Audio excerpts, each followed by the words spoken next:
దేవునికి మహిమ కలుగును గాక. రేపు గ్రంథం 8:5 చూసుకున్నట్టయితే, నువ్వు జాగ్రత్తగా దేవుని వేదకుని ఎడల, సర్వశక్తిని దేవుని బతిమాలుకుని ఎడల, నీవు పవిత్రుడు యథార్థవంతుడిని ఎడల నిశ్చయంగా ఆయన నీ యందు శ్రద్ధ నిలుపు.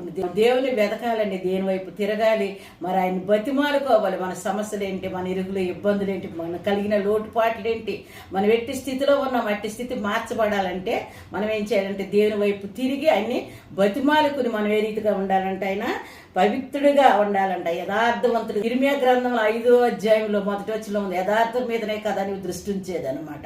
ఆ రీతిగా మనము పవిత్రంగా జీవిస్తే, యథార్థంగా జీవించినప్పుడు ఆయన దేవుడు మన పట్ల ఏం చేస్తాడంటే అండి, శ్రద్ధ నిలుపుతాడంట. మన స్థితి తగినట్టుగా నీ నివాస స్థలం ఆయన వర్ధిల్లింప చేస్తాడంట. అప్పుడు నీ స్థితి మొదట కొద్దిగా ఉండెను, తొదకది మహాభివృద్ధి. దేవుడు మనుషులు కాదండి స్థితిగతులు మార్చేది దేవుడే.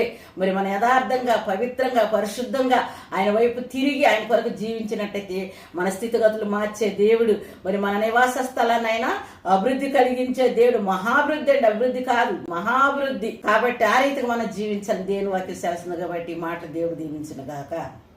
ఆమేన్.